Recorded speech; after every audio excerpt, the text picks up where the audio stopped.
Esta es una canción de Edith Piaf que dice: no me arrepiento de nada, ni de lo bueno ni de lo malo, de nada. Arranco de nuevo. Hoy mi vida comienza contigo. Claro, cuando uno escucha hoy mi vida comienza contigo, piensa en algo positivo. No, es una señora que ha cambiado de amor y como cambió de amor, descartando todos con los que ya estuvo, considera que su vida empezó de nuevo. Centra su no me arrepiento y su empezar de nuevo en otra elección propia, confiando en un ser humano. La Biblia está permanentemente, y es una cosa que a mí me fascina de la Biblia, porque tenemos enseñanzas directas. Cuando uno lee las cartas de Pablo es muy directo con las enseñanzas, pero si uno lee Hechos, lee Génesis, lee Éxodo, vemos diversos personajes. Y muchas veces aprendemos cosas de esos diversos personajes. Vamos a orar y luego vamos a continuar.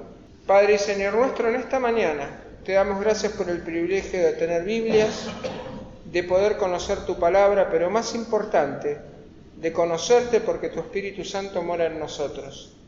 Te pedimos que dialoguemos con vos a través de la lectura de la palabra y la oración, y que al compartir esta palabra sea tu Espíritu Santo el que guíe e ilumine nuestros corazones. En el nombre de Jesús. Amén. Nosotros solemos comparar a los apóstoles entre sí, ¿no? Y la comparación más cruda, quizás la más contrastante, son Judas y Pedro, ¿no es cierto?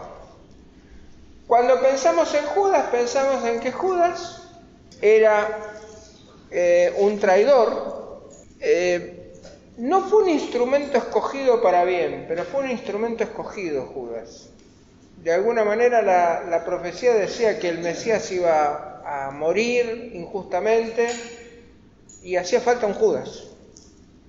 Lamentablemente, pobrecito, le tocó a Judas Iscariote hacer de Judas, ¿no? El término Judas quedó impreso en el lenguaje cotidiano como el traidor. Cuando un nene se dice que es la piel de Judas porque no sabes con qué te va a salir, ¿no? O cuando te sentás en una mesa y son 13 amigos y decimos, no, ¿cuál es Judas? En San Juan 12:6 dice, 12:6, y me puse en el 16, y dijo uno de los discípulos, Judas Iscariote, hijo de Simón, no Simón Pedro, de otro Simón, el que le había de entregar, ¿por qué no fue vendido este perfume por 300 denarios? 300 denarios es el salario de 300 días de un obrero. Y dado a los pobres. Pero lo dijo no porque se cuidara de los pobres, sino porque era ladrón y como tenía la bolsa, sustraía. Sería más o menos así. Ustedes ponen la ofrenda y antes de que yo lleve la ofrenda a casa, antes de que contemos la ofrenda, agarre un puñado y me lo mete en el bolsillo. Bueno, eso es lo que hacía Judas. Impensable, pero bueno. Judas metía la mano en la lata, como se dice vulgarmente. Y más adelante, en Mateo, del 3 al 5, leemos. Mateo 27, del 3 al 5, leemos. Entonces Judas, el que le había entregado, viendo que era condenado, devolvió arrepentido las 30 piezas de plata que a los principales sacerdotes y a los ancianos, diciendo, yo he pecado entregando sangre inocente. Mas ellos dijeron, ¿qué nos importa a nosotros? Allá tú. Y arrojando Judas las piezas de plata en el templo, salió y fue y se ahorcó. El gravísimo problema de Judas durante todo el ministerio con Jesús fue que él nunca pensó en el costado espiritual del ministerio de Jesús. Él esperaba un líder político, un líder religioso pero no espiritual. Él esperaba un Mesías que se sacudiera el imperio romano y a los fariseos y a los saduceos de encima y que gobernara Israel, y él, lógico, estaba entre los 12. que iba a ser parte de la corte. No sé si no soñaría con ser el tesorero real, Judas, pero la cuestión es que Judas veía en andar con Jesús una changa bárbara. Comían, los invitaban a una boda, lo invitaban a una comida, multiplicaba panes y peces, por donde andaban la gente los aclamaban, y ¿vieron cómo pasa a veces que hay tipos que no los conoce nadie, pero como están parados atrás de Tinelli, lo aplauden a Tinelli y los tipos sonríen como si los aplaudieran a ellos? Bueno, esa era más o menos la actitud de Judas. Judas no tenía un vínculo espiritual con Jesús, no tenía un vínculo espiritual con el resto de los discípulos. Si ustedes miran un poquito, no lo vemos a Judas en discusiones como las que podemos criticar de los hijos de Boanerges, los hijos del trueno, como le decían a esos dos hermanos que le dicen, que la madre va y les dice, queremos que uno se siente a tu izquierda y otro a tu derecha. No tenían las discusiones espirituales que tenían otros con Jesús. Hasta Tomás, cuando Jesús resucita, dice, si no pongo las manos en su llaga, yo no voy a creer que resucitó. Cuando se encuentra Jesús le dice, toma, toca. El tipo cree. Hay duda, pero hay dudas espirituales. Judas en ningún momento, y corríjanme si estoy equivocado, en ningún momento en los 4 evangelios veo en Judas, exacto, una actitud de decir, che, ¿y esto cómo es? Es la verdadera milanesa, Jesús con esto. Entonces, Judas, ¿por qué se ahorcó? En primer lugar, se ahorcó porque no conocía a Cristo. Judas nunca tuvo una relación personal con Cristo. Hizo 3 años de seminario con Jesús y jamás lo conoció. Es lo que hablábamos hace un rato. Hay gente que fue 40 años a una iglesia y jamás tuvo una relación personal con Cristo. Es gente convencida, pero no convertida. O es gente que cree que su forma de encarar la fe es la correcta y no quiere aprender nada de nadie. Eso fue lo que pasó con Judas. Lo que Judas tiene es lo que podemos determinar remordimiento. ¿Cuál es la diferencia entre arrepentirse y tener remordimiento? En el arrepentimiento hay metanoia. Yo venía caminando así y cuando ya llego al borde del precipicio doy una vuelta de 180 grados y cambio de camino. Es un cambio de actitud del arrepentimiento. En el remordimiento yo me siento culpable y trato de arreglar las cosas y le pasa a Judas que se dio cuenta que con su propio esfuerzo no pudo arreglar nada. Entonces, ¿qué hizo? Y se quitó la vida para no sufrir más. Tenía un grave problema porque al no conocer al Señor nunca se conoció a sí mismo. Los griegos decían, conócete a ti mismo y conocerán a Dios. Yo les digo, conozcan a Cristo y se van a conocer a ustedes mismos. Porque el único espejo que nos muestra cómo somos y el único espejo que refleja lo que podemos llegar a ser no es el de Blancanieves.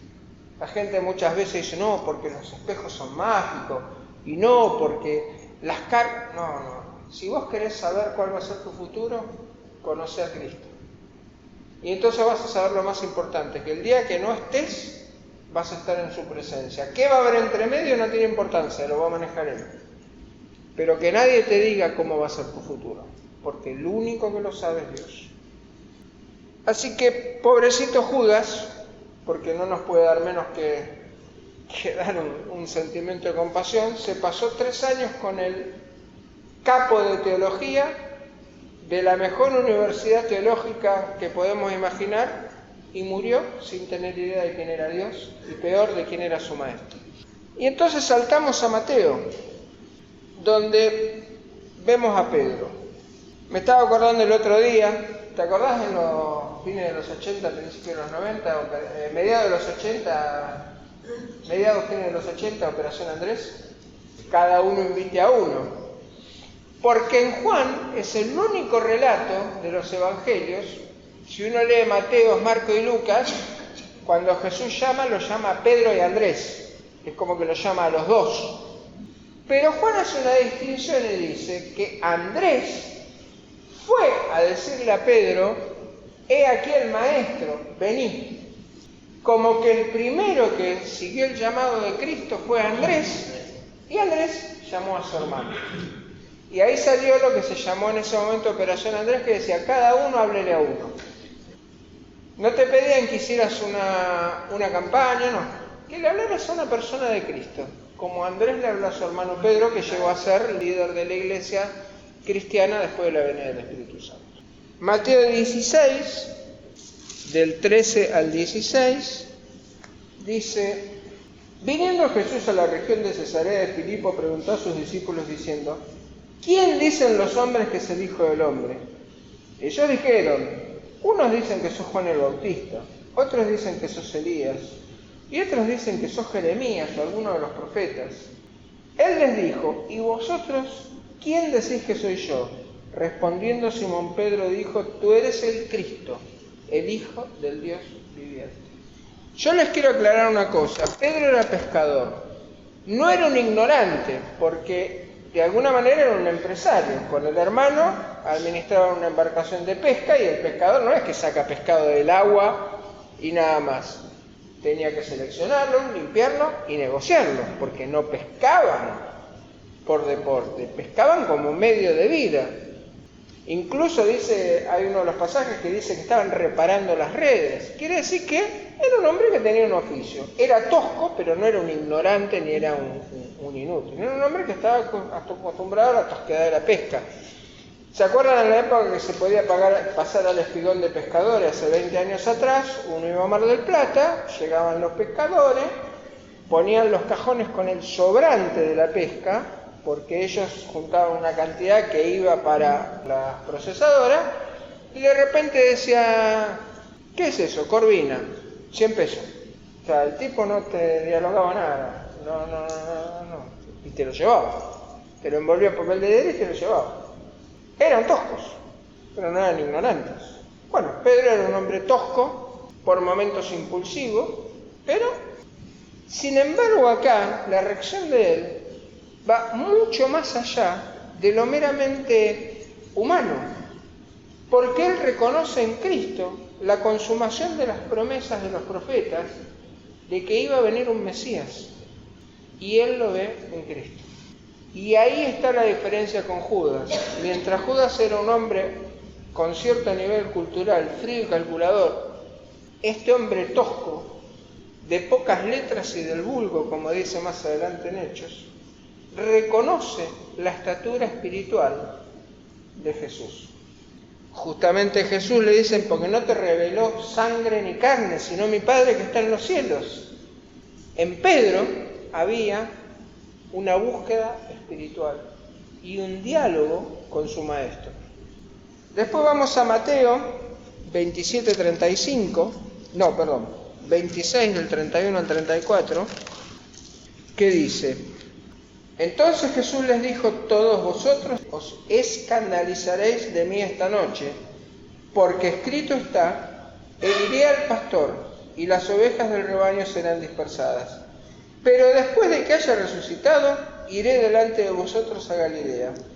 Respondiendo Pedro le dijo, y este gesto va por mí, no va por la Biblia: aunque todos se escandalicen de ti, yo nunca me voy a escandalizar. Y Jesús le dijo: de cierto te digo que esta noche, antes que el gallo cante, me negarás 3 veces. Pedro le dijo: aunque me sea necesario compartir contigo, no te negaré, morir contigo no te negaré. Y todos los discípulos dijeron lo mismo. Bueno, conocemos la historia. Según el Evangelio dice: antes que cante el gallo me negarás 3 veces, o antes que el gallo cante 2 veces me negarás 3. Bueno, la cuestión que Jesús sabía que Pedro le iba a negar. Pero es interesante que hay una dialéctica, hay una conversación permanente entre Pedro y Jesús. ¿Que Pedro era tosco? Sí. ¿Que era un hombre sin letras y del vulgo? Sí.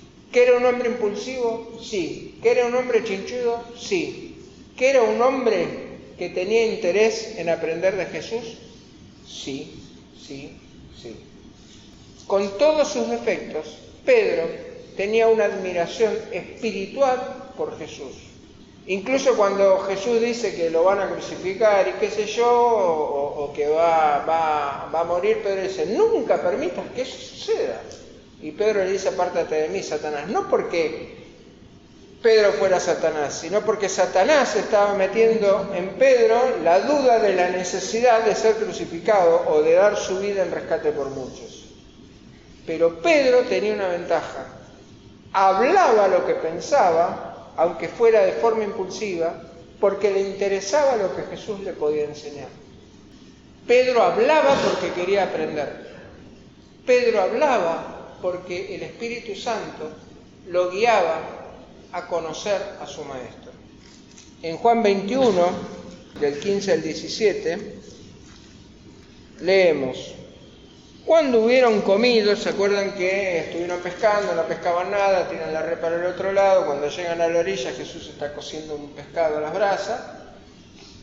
Cuando hubieron comido, Jesús le dijo a Simón Pedro: Simón, hijo de Jonás, ¿me amas más que esto? Para que entiendan, es ¿me ágape más que estos? Le respondió: sí, Señor, tú sabes que te amo. Sí, Señor, tú sabes que te filo. Ustedes saben que ágape es el amor perfecto e incondicional, y filo es el amor fraternal, el que podemos tener entre nosotros. Le respondió: sí, Señor, tú sabes que te filo. Él le dijo: apacienta mis corderos. Volvió a decirle la segunda vez: Simón, hijo de Jonás, ¿me ágape? Pedro le respondió: sí, Señor, tú sabes que te filo. Le dijo: pastorea mis ovejas. Y la tercera vez le dijo: Simón, hijo de Jonás, ¿me filo?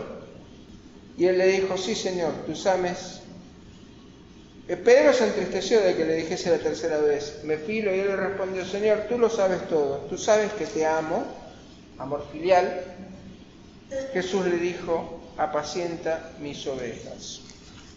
La única razón para que a Pedro se le diera la oportunidad de confesar su amor por el Señor y se le comisionara custodiar a los que habían quedado reunidos con Pedro, que no eran solo los discípulos los 11, esos eran el grupo más cercano de Jesús, había más discípulos, era porque Pedro se cayó y se levantó, agarrándose de la mano del Señor. Pedro jamás intentó avanzar con sus intenciones personales. Es más, cuando él le manifestaba sus intenciones personales a Cristo, no permitas que te crucifiquen, Cristo le retrucaba y él aprendía. Cuando todos se confundían diciendo que Jesús podía ser la reencarnación de Juan el Bautista o de alguno de los profetas, qué sé yo, a Pedro se le da la oportunidad de decir: ¿y vos qué pensás? Pedro fue quizás el alumno menos inteligente a nivel académico de Jesús, pero la inteligencia espiritual de Pedro superaba por lejos la de todos los discípulos. Lo que a Pedro le faltaba de Salamanca lo tenía de Espíritu Santo. ¿Vieron que dijeron lo que natura no da, Salamanca no presta? Bueno, lo que a Pedro no le prestó Salamanca se lo regaló el Espíritu Santo. Pedro y Judas, ¿cuál es la clave? La clave es la relación personal con Cristo, la fe en que Cristo es el Hijo de Dios, muerto en la cruz por mis pecados y resucitado para vida eterna como primicias y como ejemplo de que su promesa se manifestó en él para que yo sepa que va a ser carne en mí. Lo que hoy nos queda por preguntarnos es: ¿cuál es nuestra relación con Cristo? ¿Es una relación intelectual como la de Judas? Cristo ahí, yo acá, nos llevamos bárbaro con el flaco, como dicen, ¿vieron como dicen hace unos años? No, el flaco y yo, todo bien, no, él no se mete en mi vida, yo no me meto en la de él. ¿Es esa la relación? ¿O es una relación como la que puede haber entre un padre y un hijo, donde se aman, pero no siempre están de acuerdo en todo? Aclaremos, a diferencia nuestro, el Padre Celestial siempre tiene la razón, ¿no? Puede haber ocasiones en que en una discusión entre padre e hijo la razón la tenga el hijo, pero con Dios podemos tener esa relación de duda, de reclamo. Por alguna razón, cuando la Biblia le dice Dios a Jeremías, clama a mí y yo te responderé y te enseñaré cosas grandes y ocultas que tú no conoces. En vez de decirle a Jeremías, vaya a la cama sin comer. No, dice, clama a mí y yo te responderé. Cuando Jeremías manifiesta preocupación ante el Señor, le dice, vos andá y decir lo que tengas que decir, porque ellos se tienen que convertir a vos y no vos a ellos. Si miramos los personajes de la Biblia, todos tienen algún defecto, pero todos fueron usados por Dios, porque en un momento de sus vidas dijeron, heme aquí, envíame a mí. Así que lo que hoy nos queda para reflexionar en esta conversación que hemos tenido sobre las Escrituras es eso. ¿Tengo yo una relación personal de diálogo con Dios a través de la lectura de la palabra, de la oración, de la comunión, de la congregación? ¿O me gusta jugar al llanero solitario y Dios allá, yo acá y nos llevamos bárbaros? Eso es lo que tenemos que pensar hoy y esperar que Dios nos ayude a tomar la decisión correcta. A mí me gusta cómo termina la carta a los Efesios, que dice, paz a los hermanos y amor con fe, de Dios el Padre y del Señor Jesucristo. La gracia sea con todos los que aman a nuestro Señor Jesucristo con amor inalterable.